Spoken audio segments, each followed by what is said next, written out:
Hello, this is Lance Wolf, and this is Ironwolf Studios. This is video 7 of the rocket launcher rotating platform. We're getting back to the rocket launcher here. Those arms, because they're cardboard, somehow, no matter how many ways I clamped it and set it up, one of the arms warped out to one side. It pulled the model to the side.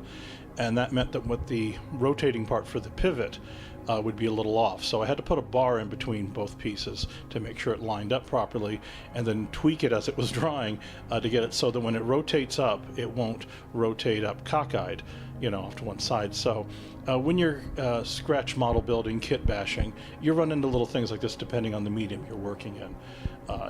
So right here, that was a bit of a problem, and as you can see, the multitude of tools I'm always using. Now, as I'm adding details to the top of the rocket launcher, I'm going heavy on the glue because the mat board, the pieces could tear off very easily and like paper just break right off. So you have to go heavy on that. And also, it's partially the design.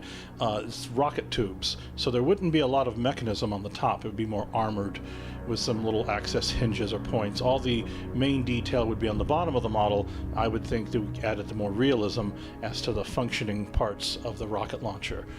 So here I'm adding more details to the hinge now that it's drying and getting ready to put it aside. Now, as for the rotating platform, I've already assembled the pieces here, as you can see, just seeing how they're going to fit.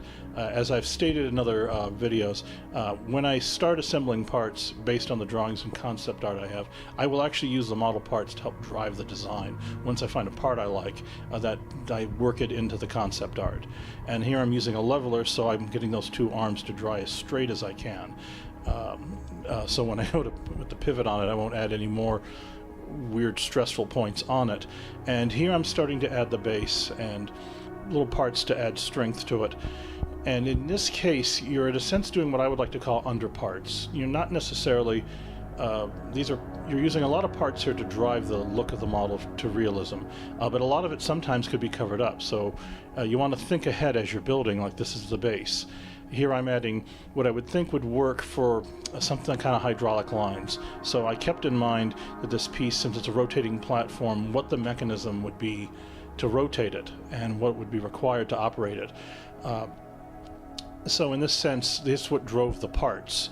And you're in a constant search for assembling parts in a tray, the ones you're going to use, and then if one part comes to mind, you think, okay, well, I have to go through what I have, because you always have an overall view in your mind if you remember all the parts you're using.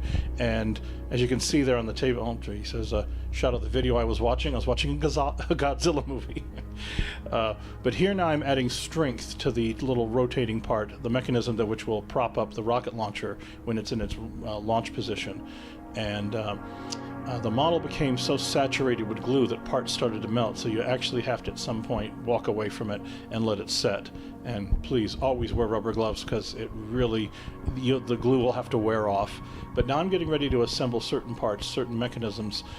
The kind of parts I would say would add realism to the model. If it's a hydraulic type device, like a differential on a car, would there be access points, cylinders, the kind of things that would drive realism, to make it look like that hinge point has an access hatch where hydraulic fluid could be stored or pumped, and that starts driving the model. So the parts I'm putting on now are everything that I could think of that would denote a certain type of realism to the rocket launcher. Now here I've put the bumper on, and the bumper, I wanted to have something that looked like it could hinge and move, based on when the rocket launcher was put in certain launch positions, and it also added a certain realism to it, that when this thing would pivot around, that this is a clearance to not be anywhere near it as it's turning. And so these are the kind of things that add realism to the model, and the kind of things that you think about for hours while doing it. And then again, a constant search for parts. Even though I assembled, like there's some trays right there, you'll have one idea of a part you could remember you've seen somewhere. You try to keep them in the right place, but you'll go on hunts for hours searching for that one piece that will solve the one problem you need to pull the piece together. And I spend hours filling that tray. These are all the parts I think I'm going to use, and then I'll inevitably still go searching for that one part. And it'll take hours searching through all those bends that you can see there in those towers. And here I started using the computer.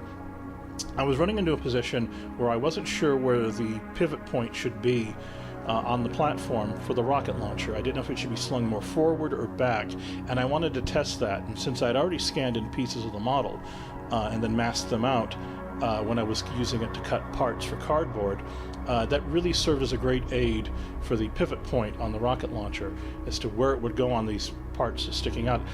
They're going to have to hold a certain amount of weight and then want the whole piece to be balanced where the center of gravity would be over the center. So there's a great deal of engineering that's actually going into it. So now it's all assembled. It pivoted upright without any stress points. I wish I had more video showing this, where it's in its rocket launcher position, but there just wasn't time. And again, I had thought I was going to ever use these other than my own documentation. But here it is. It's all set. Please look for the finished video. There's some shots of other art that's going towards the graphic novel, as well as this new piece. Please look for the finished video of it all done, painted, distressed, with the decals that I created in Photoshop that are distressed and weathered looking. And again, I hope you've enjoyed this video of a behind the scenes of the AAT Hovercraft rocket launcher rotating base, video 7. Thank you again.